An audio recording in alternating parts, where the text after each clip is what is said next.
นี่เลยพี่น้องเนาะอันนี้แหละเขาเนาะตาหยดยีกับตาหยดค้อยพ่อแม่เลี้ยงมาดีบ่เคยโตบ่เคยตีพอสุดท้ายมันตาหยดยีกับหยดค้อยพี่น้องปาคอคิดเตือนสติตาผู้ใดสิตายแบบนางอันนี้นะระวังตาหยดยีกับตาหยดค้อยพี่น้องนี่แหละเขาเอิ่นว่าต้อนเว้าบ่คิดพอเบาออกมาแล้วกะอุกอังใจเพราะว่าโดนดราม่าถล่มบ่ว่าจะเป็นคนลาวคนไทยไปถล่มเพราะว่ามนุษย์ป่าคนหนึ่งที่ออกมาว่าเนาะใต้ย้อนหิย้อนแตกเนาะสีบอดี้ว่าซั่นว่าจังซั่นสีแบบสีทุกข์สียากสีบ่รวยว่าซั่นซะทุกคนค่ะล่าสุดเนาะโอ้โห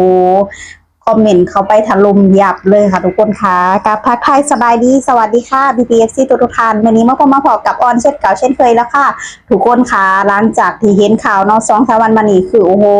เต็มฟีดเลยทุกคนค่ะเรื่องข่าวของคนลาวเนาะบอกง่ายคือบักต้อมมาเลยเนาะอันนั้นพอต่อแฟนสาวเนาะหันไปชิดทุกคนแบบสะเทือนทางวงการเลยทุกคนเขาหูไปเบิดเนาะทุกคนล่าสุดเนาะก็จะมีมนุษย์ป่าคนหนึ่งออกมาว่าอันนี้คือคลิปแรกเดี๋ยวเราไปฟังคลิปพร้อมๆกันเลยค่ะพี่น้องเนาะอันนี้แหละเขาเนาะตาหยดยีกับตาหยดค้อยพ่อแม่เลี้ยงมาดีบ่เคยโตบ่เคยตีพอสุดท้ายมันตาหยดยีกับหยดค้อยพี่น้องปาคอคิดเตือนสติตาผู้ใดสิตายแบบนางอันนี้นะระวังตาหยดยีกับตาหยดค้อยพี่น้องสีเป็นก็เป็นสีบ่เป็นก็ตายดับชีวิตหยดยีกับค้อยปาคอคิดเตือนสติถ้ามึงสีเป็นนะน้องมึงก็ตายดอกอีหลามึงก็สีเป็นกับผ้าหางผ้ามีผ้าหลังผ้าด้วยอันนี้มึงสีบ่เป็นเนาะขี้น่ะมันใส่เป็นประโยชน์ใส่ผู้ถือที่ใส่ผู้ถือเวลาบ่ถือกะละเทศะพอสุดท้ายก็ดับสิพี่น้องบ่ได้ว่าผู้ใดดอกเนาะพาพอคิดเตือนสติสังคมการตายของนางอันนี้ให้มีสติบ้างทุกคนให้มีสติบ่แม่นว่านางแง้มนี่ตายกับเต่าตอบนี่เป็นผู้หาศพแหละสิบ่มีสติคนที่ยังมีอยู่มียิ่งนะควรมีสติพี่น้องถ้าแค่มีพวกเขากันตามคนตามไปพี่น้องบ่แม่นว่าสิงับในแล้วก็งับในแล้วก็จุ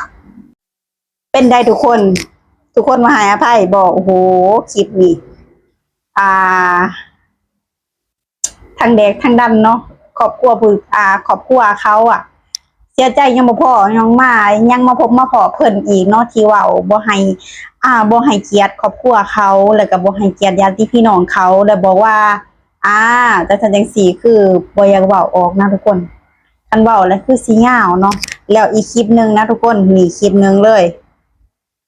ล่าสุดก็ออกมาขอโทษเรียบร้อยแล้วเนาะบอกว่าโอ้ยใส่โซเชียลเกินไปบ่มีสติ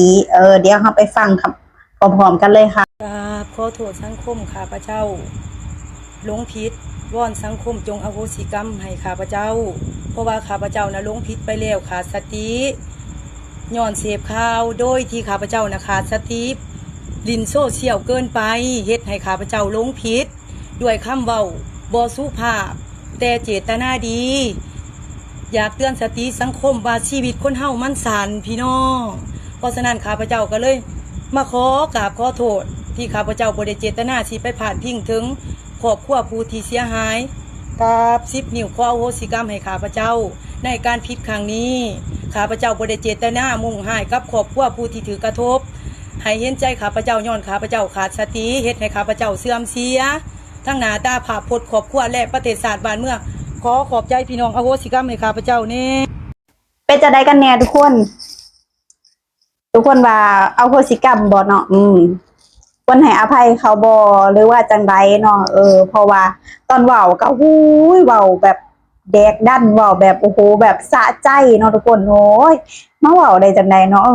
งงอะเดีว่าเว้าได้สิบ่เป็นว่าซั่นคันคงเข้าสิเป็นน่ะเขาคือสิลำคือสิรวยแล้วฉันม้วยอ่อนให้คิดว่ามันมีโดยที่คนเขาอันนั้นสิจนลำจนรวยบ่ปานนั้นพุติล่าสุดก็ออกมาขอโทษแล้วเนาะบอกว่าขาดสติบ่มีสติเล่นโซเชียลเกินไปเล่นโทรศัพท์โพดโพเนาะก็เลยออกมาเว้าสุดท้ายดราม่าไปถล่มยับเนาะก็สุดท้ายก็ทนอดบ่ล้นทนบ่ไหวเนาะก็ออกมาขอโทษต่อครอบครัวผู้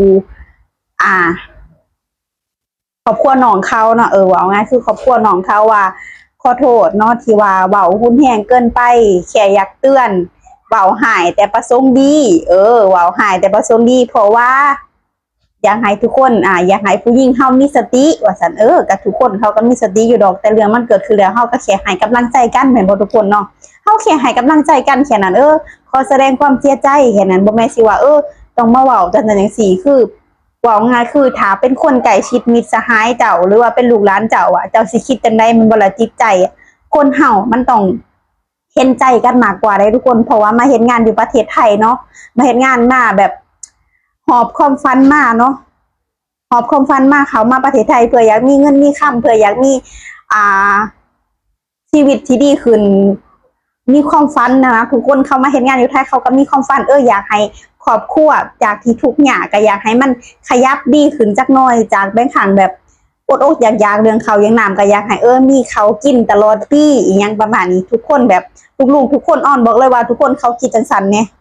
เขาคิดจังสันเนาะเขาบ่ได้คิดว่าสิเป็นหยังเดียวแล้วแต่เนาะแต่คนเฮามันต้องมีจิตสำนึกมันต้องมีความสงสารคนเฮาแหละอีกอย่างคนเล่าด้วยกันอีหยังต้องมาบอกให้กันจังสันเนาะควรจะให้กำลังใจกันมากกว่าควรจะ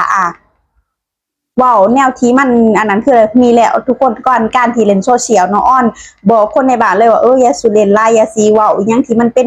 สิ่งที่มันบ่ดีเฮาก็คันลงในโซเชียลแล้วอ้อนบอกเลยว่าสุดท้ายเจ้าก็สิได้